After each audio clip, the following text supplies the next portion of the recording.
ఓం బుద్ధం శరణం గచ్ఛామి సంఘం శరణం గచ్ఛామి ధర్మం శరణం గచ్ఛామి.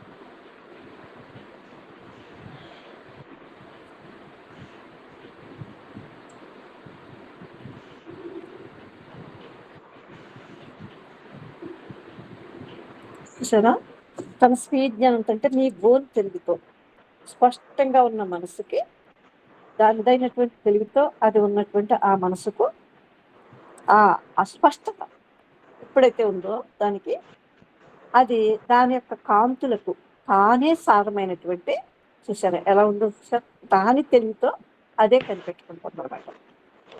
ఇంక రెండు లేదు. చూసారు, ఇది కేవలం ఏంటంటే దానిదైనటువంటి తెలివితో, ప్రజ్ఞ, అసునితత్వంతో దాని సారాన్ని అదే కనిపెడుతుంది. స్పష్టత ఎప్పుడైతే అన్నిటినీ అది వదిలించుకుని భారాన్నంతా వదిలించుకుని యువతలకు వచ్చిందో అప్పుడు ఏమవుతుందండి, ఒక స్పష్టత ఉంది దానిలో. అటువంటి మనసుకి ఒక స్పష్టత ఉంది అన్నమాట. ఆ స్పష్టతతో దానికి ఏమవుతుందంటే దాని యొక్క కాంతులకు తానే సారమైన మనసుకు అనుభవం అవసరం లేదు ఇంకా. ఎందుకంటే అదేంటో దానికి తెలిసిపోయింది. ఇంక ఏ అనుభవాలను కోరుకుంటుంది అది? కోరుకోదన్నమాట. ఎంత స్పష్టంగా ఉందో చూసారా? మీ తెలివితో మీరు ఇలా ఎప్పుడైతే మిమ్మల్ని శోధించుతూ చక్కగా ఇంతకు ముందు మనం చెప్పుకున్నాం కదా, ఏదైతే లభిస్తుందో దాన్ని మరణం చేసుకోవటం. అలా ఉన్నప్పుడు దానికి ఒక స్పష్టత వచ్చేసింది. చూసారు, తానే అయిన సారాన్ని తనే కనిపెట్టుకుంటాను. అంటే అది మనసు కాదన్నమాట, అది శక్తి, అది ఆహారమైన శక్తి అన్నమాట. చూసారు, దానికి ఒక స్పష్టత వచ్చేసింది అన్నమాట. అది ఏదైతే తనకి అనుభూతి చెందుతుందో చూసారా, అది తానే, తాననుసు తాను ఉంటుందంటారు కదా. చూసారా, అందుకే ఇక్కడ కాంతి అనలేదు ఆయన, కాంతులకు అన్నాడు. చూసారా, అంటే ఏదైతే తెలుసుకుంటుందో దాని యొక్క సారం అదే అనమాట. నేనే అని దానికి తెలుస్తుంది, అంత స్పష్టత ఉంటుంది అనమాట. మరి ఇలాంటి మనసుకి ఇంకా అనుభవం దేనికి? అది ఎలాగైనా ఉంటుంది అప్పుడు. అది ఎలా ఉంటే అలాగే ఉంటుంది. కాబట్టి స్వీయ జ్ఞానం ద్వారా, మీ తెలివి ద్వారా ఈ స్పష్టత వస్తుందే తప్ప ఎవరో మరొకరు బోధించారని కానీ, ఎవరో ఒక చతురుడైనటువంటి రచయిత కావచ్చు, లేదా మానసికవేత్త కావచ్చు, లేదా తాత్వికుడు కావచ్చు, లేదా మన మత గురువు కావచ్చు, ఎవరైనా కావచ్చు, ఇలా పిలువబడుతున్నవాడు కావచ్చు, అతడు చెప్పినందువల్ల ఇది రాలేదు. ఇది మీకు అర్థమైందా? ఇది మీతోటే మీకు వచ్చింది, మీ తెలివితోటే.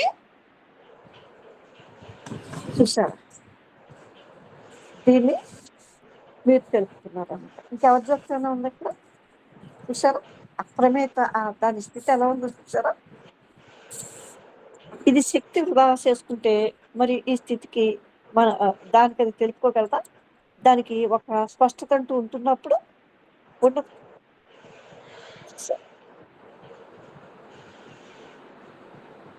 మీతో మీరు బోధింపబడితేనే, నిన్న మొన్న కూడా మనం చెప్పుకున్నాం, బుద్ధుడు అంటాడు కదా, మీ గురువు ఎవరైనా అడిగినప్పుడు నా గురువు ఎవరు నేను చెప్పను, నాతోనే నేను బోధింపబడ్డాను అన్నాడు. ఇది చూసారా, ఈ ఈ ఇది ఈ ఈ తెలివి మీది. బోధ వింటూనే మీరు గ్రహింపు వచ్చేసిందంటే ఆ తెలివి మీదే. అది చెప్పేవాళ్ళది కాదు. అంత సున్నితమైన మనసుకి ఇంకా అనుభవం దేనికి? అసలు అవసరం లేదు కదా!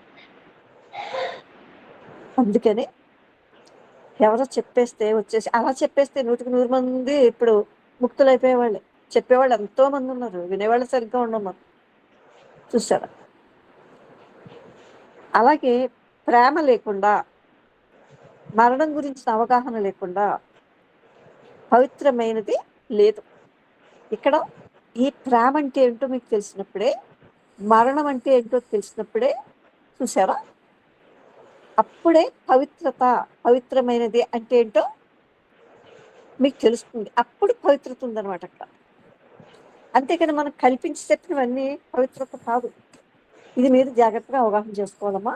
ప్రతి దాన్ని జాగ్రత్తగా వినండి. ఇది మీ తెలివే అని మనం చెప్పుకుంటున్నాం కదా! ఇది ఎవరి తెలివో కాదు. ఇది మీ స్వయం ప్రజ్ఞ. మీ తెలివి. ఏమీ కోరనటువంటి ఒక తెలివి ఉందనమాట. చూసారా?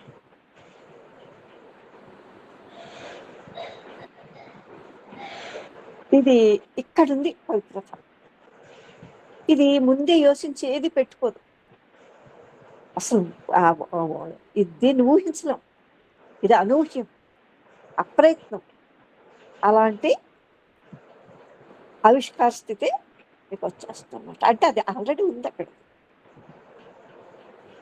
అంతేగాని దేని మీదో ధ్యాస పెట్టుకోవటం, నా ధ్యానంతో దాన్ని ధ్యాస పెట్టుకోవటం, ఇలా చెప్తారు కదా! అదేం కాదండి. ఏవి ధ్యానాలు కాదు. ఎక్కడికి తీసుకెళ్ళదు.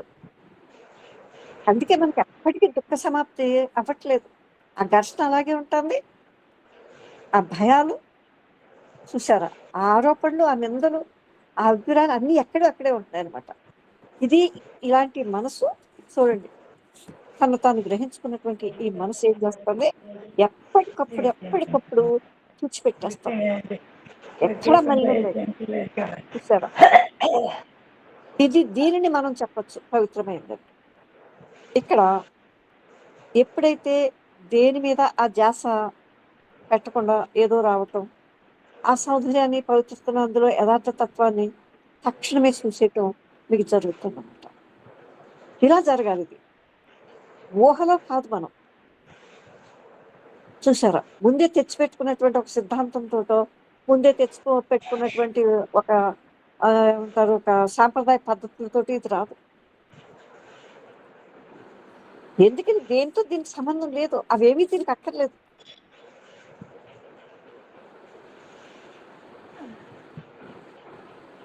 చూసారా? ఇది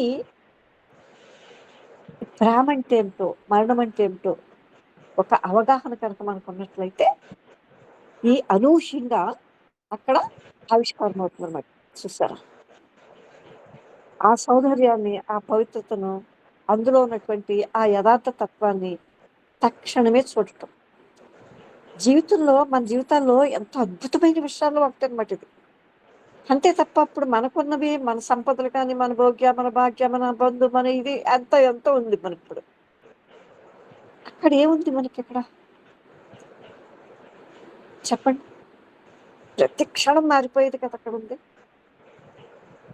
ఏదో కావాలనుకుంటూనో, కోరుకుంటూనో, వద్దనుకుంటూనో, ఇష్టాయిష్టాలతోటి ఉంటాం అన్నమాట. అది కాదు. సౌందర్యం అంటే ఈ ఈ దీనికి ఒక స్పష్టతొచ్చి, మరణం అంటే ఏమిటో, ప్రేమ అంటే ఏమిటో ఇది గ్రహించినప్పుడు, ఈ పవిత్రత ఇదే, ఇదే దానంతట అదే ఆవిష్కారం అవుతుందన్నమాట. అప్పుడు ఆ సౌందర్యాన్ని, ఆ పవిత్రతను, అందులో ఉన్నటువంటి ఆ యథార్థాన్ని, ఏదైతే నిజమో, ఆ యథార్థ త్వం అంటే అది మీరే. తక్షణమే చూడటం అనమాట. మన జీవితాల్లో ఇవన్నీ కూడా ఎంతో అద్భుతమైన విషయాల్లో ఒకటనమాట. ఇది మీకు తెలుసా? ఇదే అద్భుతం అనమాట. దీనికోసం మనం భూమి మీదకొచ్చాం. ఇది తెలుసుకోవటం కోసమే వచ్చాం. అన్యజీవులు ఎలా తెలుపుకోగలుగుతాయి? ఒక మానవ దేహంలో ఉన్నప్పుడు మనం ఇది తెలుపుకోలేనప్పుడు, ఆ యథార్థ తత్వాన్ని, ఆ సౌందర్యాన్ని తెలుపుకోలేనప్పుడు, ఇంకా అన్ని జన్మల్లో మనం ఏం తెలుపుకోగలుగుతామండి? ఈ మనసు అన్నిటినీ దాటి యువతలకు వచ్చేస్తుంది. చూస్తూ, గ్రహిస్తూ చూసారా? యువతలకు వచ్చేస్తుంది అనమాట. ఇంక ఇలాంటి మనసు కావాలంటూ కోరుకోవటం గాని, ఇది కానీ, అది కానీ అలా ఉండదది. ప్రేమ అంటే అలవరుచుకునేది కాదు. ఇక్కడ ఇలా ఉంది చూసారా? ఇదే ప్రేమ అనమాట. ఇదే నమ్రత.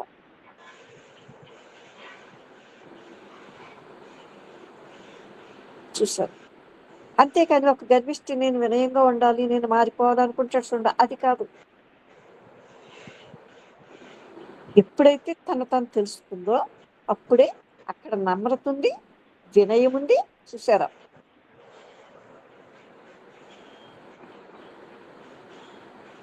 అంతేగాని నమ్రతను సాధన చేయాల్సింది కాదనమాట. నమ్రత అనే ఆ అప్రయత్న లక్షణం ఉండాలి మనకి. ఎందుకంటే ఈ నమ్రత యొక్క స్వభావాన్ని అర్థం చేసుకున్నటువంటి ఈ మనసు ఎప్పటికీ ఇంకో దాన్ని అనుసరించదు. ఎప్పటికీ ఇంకో దానిని అనుసరించదు. దానికి అక్కర్లేదు. దాని అవసరం లేదు. అది స్వయం ప్రజ్ఞతో అది ఉందనమాట. అప్పుడు ఎలా ఉందది? ఒక విధేయత అనమాట. అక్కడుంది విధేయత అంటే. మనం అలవాట్లు చేసుకునే విధేయతలు కాదండి.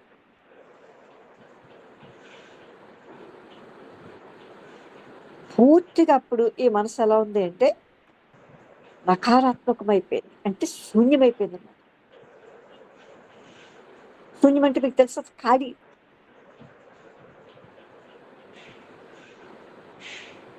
మనం అనుకుంటాం కదా! గదిలో ఏముంది చూసావంటే, ఏం లేదు ఖాళీ, శూన్యం అంటాం చూసారా? అలా అయిపోతుందనమాట.